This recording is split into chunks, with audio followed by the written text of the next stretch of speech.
Well, being out of school for this extended period of time can lead to a loss of retention of some of the skills being taught in school for any child, but especially for kids with autism who may rely on the drilling, predictability, and routine of school and sometimes one-on-one therapy as well.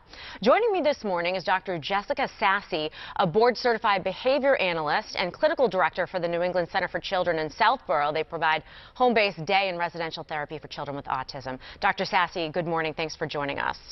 Thanks for having us on. Dr. Sassi, when the governor canceled schools for 3 weeks, that also meant therapies special needs students receive through school are canceled. They don't have access to those therapists. And most private therapy companies who work with kids and adults with autism have canceled their services for the time being, too. So how can this kind of major disruption affect this vulnerable group, both short-term and long-term here?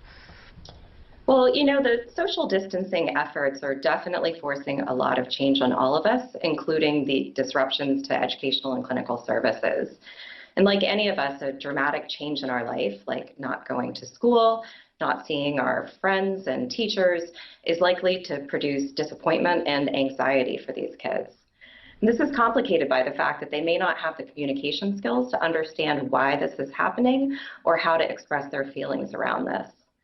Further, individuals on the spectrum often have a profound need for consistency in their routines, and this major routine disruption will be a challenge for them in that respect. Right. Knowing what to expect is important for any kid, but especially for kids with special needs.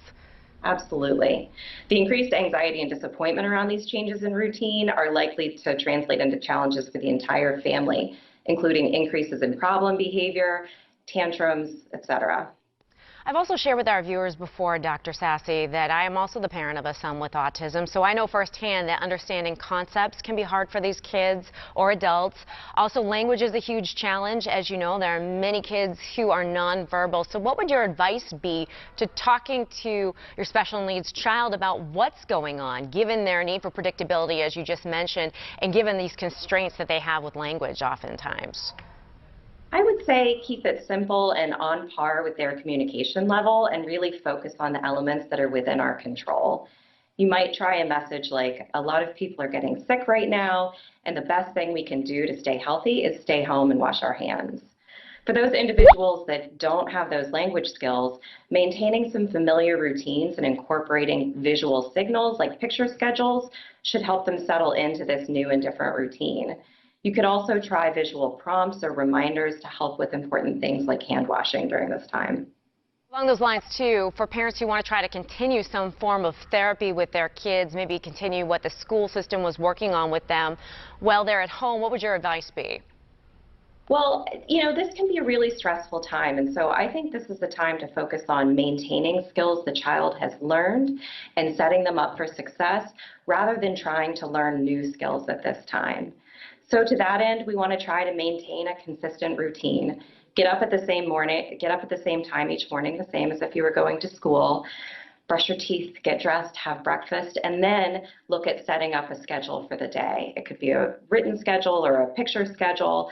And what you want to do with that schedule is alternate times of structured activities with briefer periods of downtime.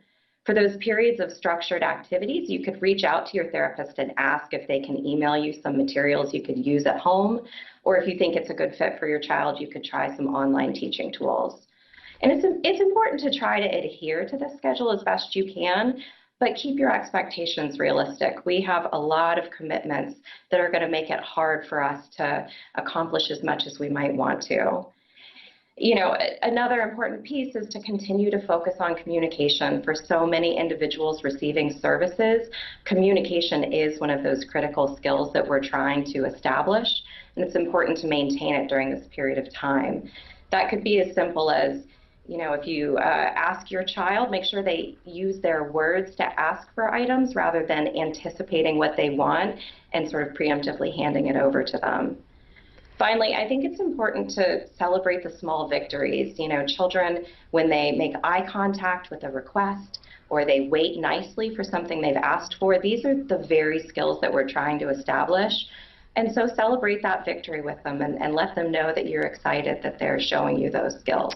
It's a lot for parents to juggle as they try to perhaps work from home and also work with their kids to try to prevent some of that loss of skills. Dr. Jessica Sassi with the New England Center for Children in Southborough. Thanks for your time and for those tips. Thank you.